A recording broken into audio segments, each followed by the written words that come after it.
Hello, my fellow ortho enthusiasts, and welcome to the Seaview Ortho podcast, where we cover everything orthopedics to get you back to quality living. I am your host, Layla Jabbar, and you are joining us for Episode 3, where we will be discussing how orthopedics relates to mental health and tips for staying mentally well while dealing with pain and orthopedic issues. We will also be discussing the process of getting screened for mental illness.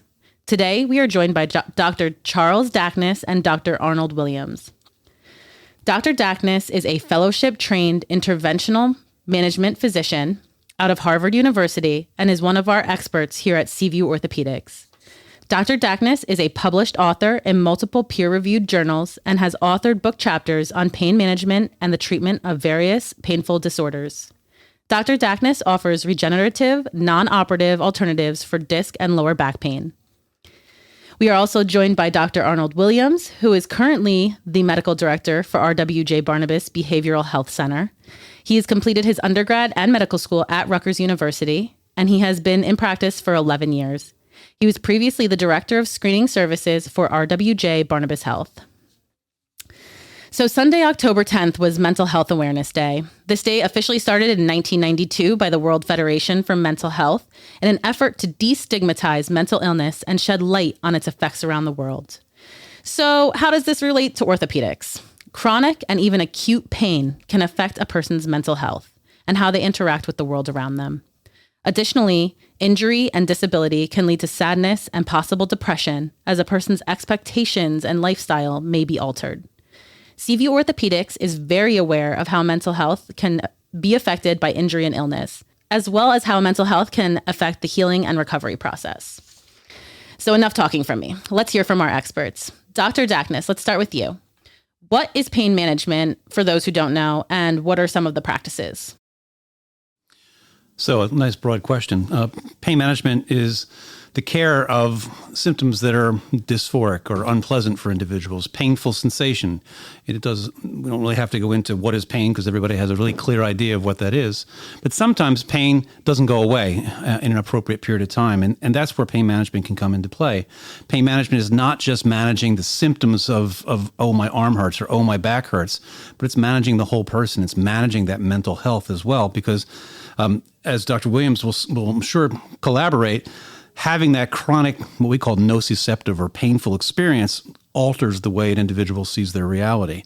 And that's where we can run into real problems when pain's not well managed over the course of time. What do you think, Doc? Yeah, absolutely. In my experience, the things that patients have even educated me about, they've shown that it's not just a matter of what the physical sensation is. It's the anticipation that it's going to happen again. It's the fact that it's ongoing and it may wax and wane, but for some people it doesn't go away. It's the idea that their entire way of life, how they're going to function on a daily basis is changing. And what can they do either to adapt to it, or are there modalities that they haven't even explored or ways that they can start to manage things differently than they used to? So yeah, I totally agree with everything you said. That's definitely something I can relate to. I have a family member who has a chronic foot issue, and, it's just the constant not knowing what is going to happen in the future with that. It's okay right now, but will it be okay in the future? And that definitely causes anxiety.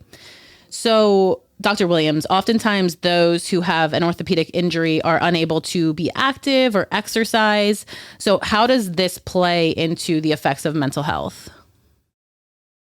Well, the thing that people get used to is the idea that when you have a routine or things that you know are going to provide value in your life, if you are having an experience of pain or you simply have an experience of something that is, let's just say it, taken away from you, then that can lead to anxiety, depression. You start to wonder what it is that's your purpose in life. What are you doing? And unfortunately, we don't always have the perfect answer every time.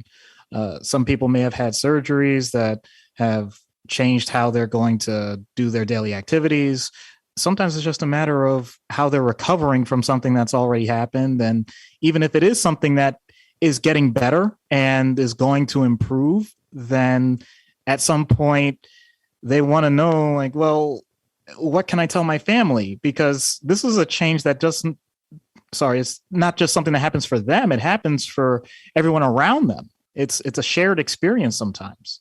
And so all of those factors, not to mention if you've never had an experience of going to a doctor or being in a setting besides primary care, some of this can be pretty scary.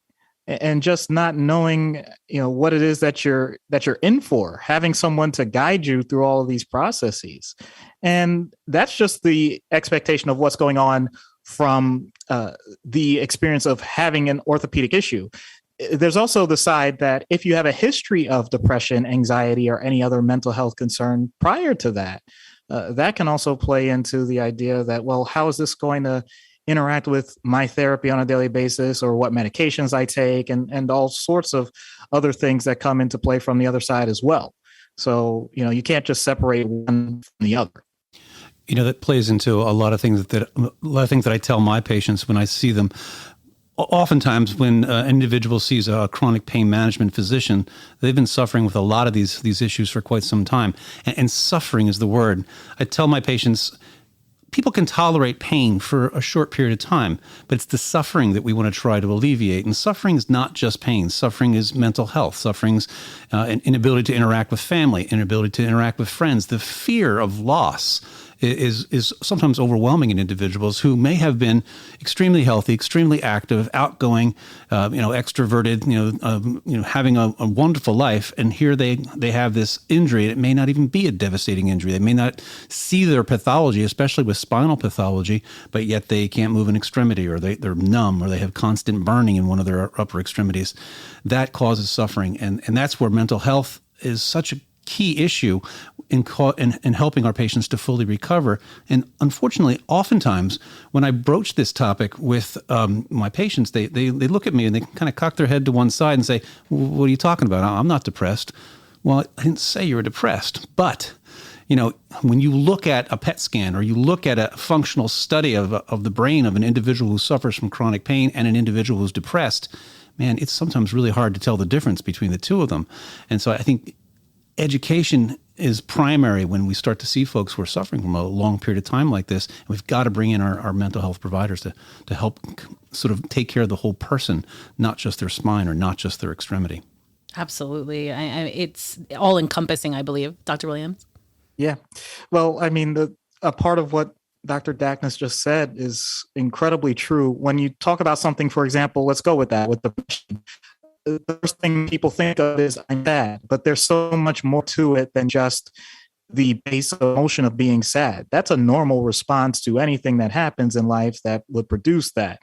There's a difference when you're talking about the idea that now, because of either a physical ailment or some other stressor going on, now I can't sleep as well as I used to, or now I'm noticing I don't have the energy that I used to. And all of those factors as well, I'm not able to do the things that I used to enjoy. These are all things that if you look at the way to diagnose depression, they come into play. But now you actually are saying physically there are limitations or changes that are directly contributing to that. So as he said, it really does make it difficult just to split them up. So from that standpoint, this is where you really need a collaborative effort. Seaview Orthopedics offers orthopedic care across all specialties in Ocean, Monmouth, and Middlesex counties. If you are suffering from any orthopedic issue, visit seaviewortho.com to book an appointment today. And, in terms of that feeling of desperation or hopelessness, does that also feed, like Dr. Daknis, does that stress before a procedure? Are patients telling you that they're feeling that anxiety, before a procedure for orthopedic care? So from a procedural standpoint, people usually are very capable of understanding I'm going to go for this procedure on this particular day, and my expectations are going to be X, Y, or Z. And I take special care to try to give a reasonable picture of what their expectations can be. Is your relief going to be immediate? Is it going to be persistent? Will it be robust? Will it last a long period of time? What can you expect long term? So we try to manage those expectations. It's individuals who suffer from a chronic condition where maybe the pain continues to reoccur. That's where I start to get concerned about the long-term psychological ramifications of having to deal with this problem that just doesn't go away. And as we said before, it's far-reaching. It certainly interferes with their interpersonal lives. And relationships suffer. When you look at somebody who looks healthy on the outside but is having tremendous pain, sometimes their spouses and their friends look at them and say, "What are you talking about? You look fine. What? Stop complaining. Just be quiet." Devastating to say to somebody who suffers from a chronic problem. And certainly as this snowballs, they can start to have increasing symptoms. Anxiety can get out of control, can make their pain much worse. And I would defer to Dr. Williams to help us understand that a little bit better. But once people start to tense up and become super anxious or very depressed, and they manifest those clinical entities, sometimes the game can be lost unless we really act as a team. Yeah, absolutely. And a part of that has to do with the term for the subspecialty within psychiatry is psychosomatic medicine, but I think it's also somatopsychic. It can happen both ways, meaning the mind affects the body and the body affects the mind. So from that standpoint, there's a huge stigma for decades that's been going on when it comes to mental wellness. And that's a tough barrier to break through, depending on what a person's experiences or culture and family background and social background. All those things come into play. And to even broach this topic is something that's a bit taboo for many people, be it personal or anyone else. So from that standpoint, to have professionals broach the topic, it can be a little intimidating. This may be the first time anyone has even mentioned the idea, like, do you have someone to talk to? And I'm not even talking about the idea of medication, which is its own, potential concern for people, because they feel like, well, I don't want to just do this and have to rely on all of this for forever. And so you end up with people that feel like, this is just being thrown at them as something that is going to somehow make their life worse. And that's what I get from feedback from patients. They want to get better, but the second that you introduce the idea of mental health topics, they feel like, oh, that's the one area I'm not going to touch. I'm not going to address it. And ironically, the fact that they're willing to just kind of put a lid on this and just either ignore it or try and suppress it, just leads to this feedback loop of things getting worse, because they're looking at one modality, only one side of the spectrum, and wondering why their results are starting to become limited.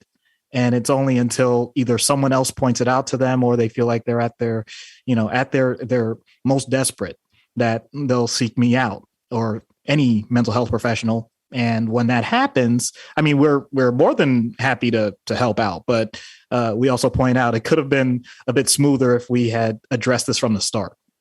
Yeah, 100%. I'd agree with that. I run into such barriers, social, emotional, cultural, without a doubt.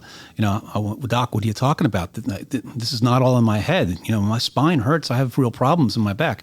Yeah, I know you do, but your spine's attached to a human being. It's attached to a human brain, and if you didn't have changes in your day-to-day activity based on this problem that you have, then I'd really begin to worry about you, because you're dissociated. You're not living a human life, and it's an ongoing battle. It really is, because I'll oftentimes run into real resistance. Why don't you talk with somebody? Why don't we maybe bring on someone to help speak with you, even if it's a family member or a church member or a community center member. Having someone to talk about their problems with can really go a long way in mitigating or reducing their perception of pain and making their life better, so that they control their pain, not being controlled by their pain, which is a big issue that we try to get across to our patients. Such amazing points. Feeding off of this, and you guys touched on the cultural and those divisions. age or gender play a factor in the mental health ramifications of an orthopedic injury or illness? Do you see that when you're treating patients, that there's more of a patient of this age group, or is it just so broad in general with mental health? I'll start with the orthopedic component from a spine standpoint. My practice was mostly limited to spine. There's definitely an age issue. The socialization of human beings has changed tremendously over the last, I'd say, even 50 years, maybe even less than that. So expectations of younger individuals are vastly different than expectations of older individuals. And so you'll see the octogenarian, the 80-something-year-old individual who's got horrible spinal stenosis. Their spine is just completely narrowed. They can barely stand. And they'll say something like, well, as long as I'm sitting down, I'm fine, but I can't walk anywhere. And they're pretty much okay with that, but they'd like to be able to walk better. Whereas sometimes younger individuals, they're sometimes better educated. They have different expectations. They want to be better. They have a different set of verbalization about how they feel about their symptoms. I don't know. Is your experience similar to that, Doc? Yeah, absolutely. And just to add on to that difference, with the older patients that I've seen, a lot of it is more along the lines of, okay, I understand that I'm going to have very limited mobility, but I just want to make sure someone checks on me once in a while, and trying to coordinate some of those ancillary services. Do you need someone visiting? Do you have family? And sometimes those topics become a bit of a sore subject. I've had patients say like, "Oh, I was fine till I had this surgery, and then I had to tell my children, I'm not going to be able to visit you as much as I used to, but if you guys come and visit me," and magically that started to decline. Meanwhile, for the younger age group, it's much more, when do I get back to full speed? And sometimes we have to temper those expectations just a little bit. We've had patients that do things I like to call them the weekend warrior, where they're starting to transition into a slightly older age. Not to tell on myself, where you feel like you could still do everything you used to, and it gets a little more difficult with other parts of life getting in the way. I'm right there with you on that.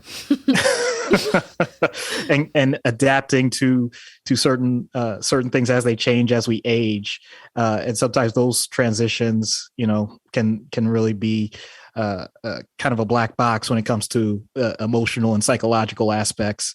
But also, since it was brought up, the idea of gender, there are stereotypes that exist, and I will say that many of the male or identify as male clients that I've had sometimes have a sense of shame if they've had either a procedure or they've had pain that they don't want to actually say anything about, and just have tried to grin and bear it for a long, long time, because it's been that stereotype to say, quote unquote, man up. You don't show pain, you don't show emotion, you just do everything possible to hide it. And that's when I've noticed people have become emotionally stunted, and they really do need some sort of outlet. They don't know what that is. They don't even have the vocabulary for it. So from that standpoint, that's what I've seen on the male side. I'm trying to think from a female standpoint. I haven't seen exactly the same thing, although this can happen with any human being. I don't want to limit it to just men, but that's been my experience in terms of, if I had to say there was a pattern, especially, like I said, that age, I would say age range for me, anywhere between ages 40 and 60, where you're expected to be, the perfect bill of health. And when you're not, somehow that's considered a failure towards you. That's how the person is viewing it. That's not how anybody else is viewing it, but that's how they're viewing themselves. That's what I've definitely seen in my practice. Absolutely. I can see that, personally, but I also see it in a lot of my male friends, that like invincible, like your shoulders are hurting, you can't lift your arm above your head, but yes, you are invincible. We get it. You're, lifting those heavy weights and throwing them around. So just talking about screening, what can patients do to, what are just a couple of coping strategies that patients can employ to improve their mental health? Well, especially around this time, age of COVID, what we're doing right now is kind of a cheap substitute. Not to say that anything about this is cheap. I know it costs money, but interaction still remains one of the best things you can do for yourself. Even for all my introverts out there, if you have people that you consider to be positive supports, reaching out to them, talking to them on a regular basis is always a great thing. Anybody that's ever been involved with orthopedics knows, besides physical therapy itself, but things like yoga, meditation, you may not be able to do the same things that you used to in terms of the movements, but that doesn't mean that the activity itself is lost, and nowadays there's even more simple ways to do it. I'm not going to try and plug any particular apps or things, but the point is there are certainly several ways that you can get meditation and deep breathing exercises done, which is going to improve, everything overall in terms of your well-being, in terms of, how you feel on a daily basis, can really help out.